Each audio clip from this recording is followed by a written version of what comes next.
everybody, and welcome to episode, I think it's episode 6 of Positivity. And we have the lovely Sally here with us today. Hello, Sally. Hello, Alex. How are you today? I'm doing well. Fine. Good, with a lovely backdrop, I see. We were just commenting before we recorded how jealous I am. Well, my background looked similar to yours before I decided to come outside and sit in front of the flowers. Yes, good choice. Yeah, thanks. And you're sitting in front of the flowers with a lovely cup of tea. What's your tea of choice, please? My tea of choice, I'm afraid, is box standard Yorkshire tea. You've been spending too much time with Lucy Horsell, I imagine. Well, when I saw her interview, I was thinking that's my perfect cup of tea.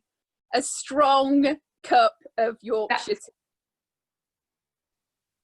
That's what we like. That's what we're pleased to see. And talking of Lucy, she did not tell you that she was nominating you for this, but we asked her to nominate her most positive friends, and you're the chosen one. So we're really excited to talk to you. Oh, that's lovely. Thank you for inviting. No, thank you for coming on. So what have you been up to? Well, first of all, where is lockdown for you? And what have you been up to throughout this crazy time of COVID-19? Okay, so I live in a little village called Kinalton, which is kind of in the middle of nowhere. So I've had a lot more to do with my neighbours during lockdown, which has been nice. So I was furloughed quite early on. So, I drew up a timetable of things that I should be doing each day. And about a week in, that timetable went totally out the window. My homeschooling isn't great, to be honest. But we decorated and the house looked immaculate for a short time, and now it's just gone back to a state again, to be honest. But yeah, that's why I'm outside. No one can see inside. No, that's fine. I'm the same as well. But it's so interesting, actually, talking to lots of people, like the need for to-do lists and lists of any kind, really, at the moment. I think it's giving everyone purpose when we don't necessarily have that purpose at the moment. Yeah, I think just having something to do each day really helps. It certainly helps with me. I like a bit of a plan, and there's only so much tidying you can do. So yeah, I try to keep busy. Yeah. And how old are your children if you're homeschooling, and how's that going? Okay, well, I've only got one at home who's 10, so he doesn't go back to school yet. Yeah, again, we had a timetable. No, that's gone out the window as well. We do big. It's so hard. Like, hats off to all parents. It's just I've spoken to so many people saying I don't remember division or multiplication being this hard at all. No, and I don't like to admit it at all. I don't like to admit that actually I've forgotten maths, that's designed for a 10-year-old. But hey ho, hats off to teachers. That's what I say. Hats off to teachers. Yeah. I mean, wow. Yeah. I think people are going to have a newfound respect for teachers, actually, and actually see, what they do and how much they go through. But I'm going to say my only tip for homeschooling is what I learned when I was doing my netball umpiring course, and that's look confident, sound confident, and they'll completely believe you. So that's my top tip of the day. Don't know if that would work. Might not do the results any good. You know what? I'll give that a go tomorrow. Yes. Are you sure? That's it? Yes, I am. That's definitely the answer. Oh, amazing. So beyond the world of homeschooling, I think lots of people have found new hobbies, they've found different things to do, or, you know, new things that they used to do and have rediscovered. Has there been anything that you've particularly enjoyed or you've liked to have a focus on during lockdown? Well, just before lockdown, my nephew was involved in a terrible road traffic accident. And so he's been in hospital ever since. In fact, at the moment, he's slept through, because he still remains in a coma, he's slept through the whole of lockdown. When Joseph wakes up, he will not believe the world that, you know, that's gone by whilst he's been in hospital. So I've got some new skills, because I set up a website for Joseph to raise awareness, and a platform for the family to all take part in and share stories and be able to stay in contact with Sharon, who's Joseph's mum, because with COVID, she's the only person who's been allowed to go and visit Joe. So she's been totally on her own, doing that every single day. So I've improved my website skills. Oh my goodness. So wow, that just shows like so many negatives during this time, and we're just seeing all the positives out there. That must be, it's just a way of everyone coming together, and like you say, not being able to see him, not being able to visit, this is a way that people can have that purpose. And wow, I'm sure everyone is so appreciative. Well, it's been really, really fantastic. It's given me the opportunity to have build relationships with family members who I might not speak to for more than once a year, because everyone's pulled together. Joseph's got some wonderful friends who I've met, who I never would have met before. And so the idea is just to have a positive platform during such a tragic time for people to show their love and support and feel support from each other. So, you know, that's been, I mean, it's on the back of a terribly tragic situation, but, you know, we've called it Joseph's Journey, and hopefully sooner or later he'll be able to look at the website and probably want to kill us for some of the photographs that we've put on there.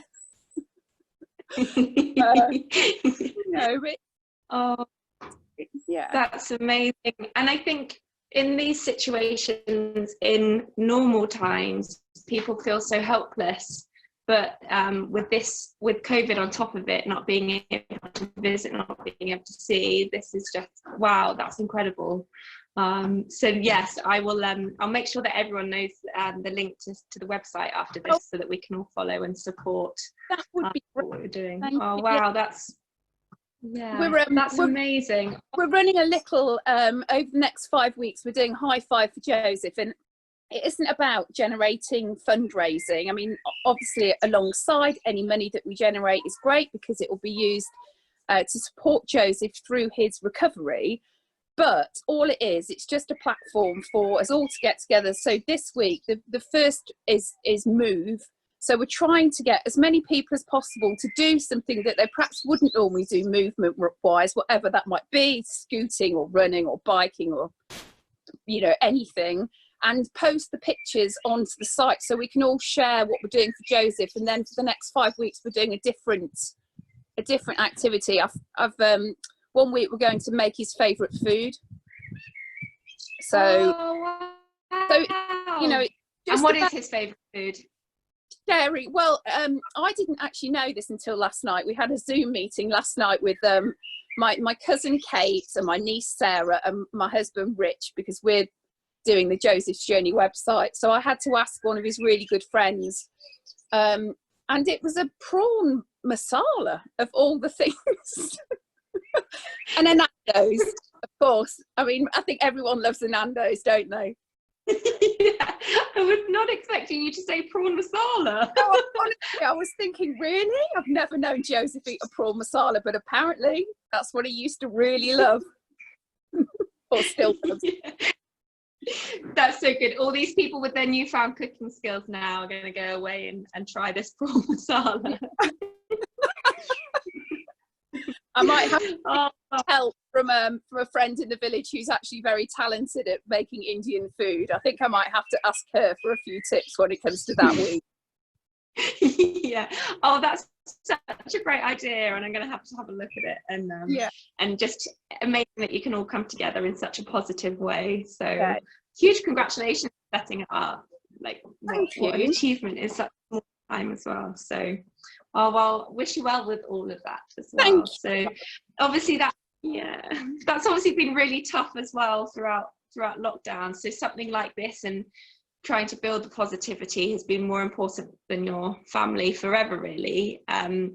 Has there been anything that you've sort of used to take your mind off it, or in terms of reading, activities, podcasts, anything? We're just sort of looking at recommendations to share with people. Well, I've tried to stay active.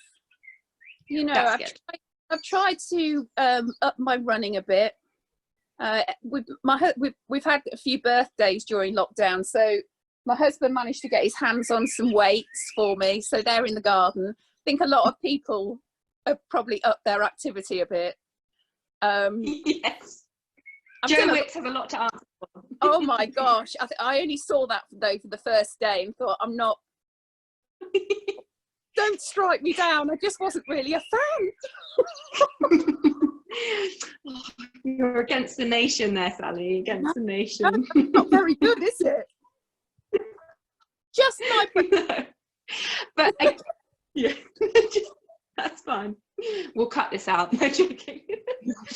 Oh no, but again, like, hasn't it been great that the sun has been out the whole time, so that people can actually enjoy working out and being active in the sunshine? It would be a whole different story if the weather was miserable. It would be if it was the middle of winter. I think we'd all find it a lot more tough. Yes. Yeah, no, we're being grateful for the sunshine. Yeah. Hopefully it will reappear again. Yeah. I've Fingers crossed. Sorry, I lost you there, Sally. You've taken up gardening, did you? Well, I've taken up gardening. I've grown a lot of vegetables. Oh, amazing! What have you got? Green fingers? Have you got carrots, tomatoes? We've got loads. We've got loads of too many tomatoes. I keep passing tomato plants over to the neighbours next door. They kindly pass over courgettes. But a few things I've planted I'm a bit disappointed in, because they really have got eaten, like Brussels. Oh, no. Brussels, and there's just nothing left. It's just been a feast for the snails. No one likes Brussels, Sally. No one likes Brussels. The snails can keep that. I love a Brussels. Oh my goodness. So a very random fact, but we played bingo at work the other day, and everyone had to give Katie, who organised, had to give her a fact about a particular number, and one of our amazing ambassadors, lots of them came with their achievements in their sport and how many medals they've got in such and such. Emma Wiggs, para canoeist, gold medalist, Paralympic champion, came back and said she could fit 8 Brussels sprouts in her mouth at once. So that is a challenge for you. Next challenge of lockdown. Can you beat 8? I'll have a go on Sunday with my lunch. Yes. Looking forward to it. Maybe that's one for next week's episode. We could try it live or something. I don't think we'll be good. Oh, this is not the direction I saw this chat going in. No. Random. Are you glad that Lucy's signed you up now? Yeah. She's got a lot to answer for. A lot. A lot. Yeah. Oh, amazing. Oh, well, Sally, thank you so much for chatting to us today. And I just have one final question before we head off from our tea break. And that is who you would like to nominate to appear on one of the next episodes of Positivity.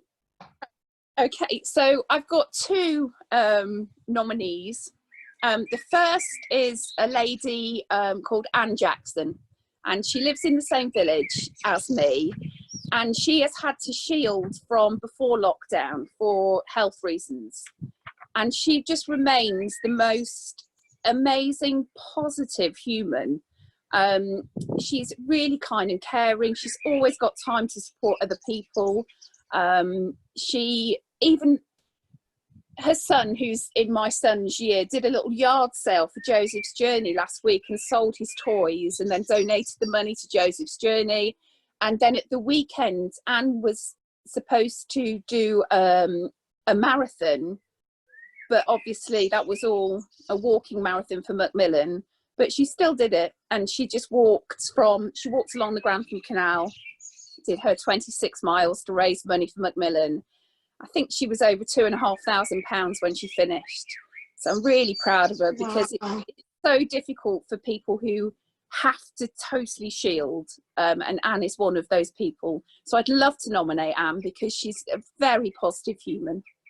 And the other person I'd like to nominate is Sarah Barron. So Sarah is actually my niece. Well, she's not my niece, she's my cousin's daughter, but I call her my niece.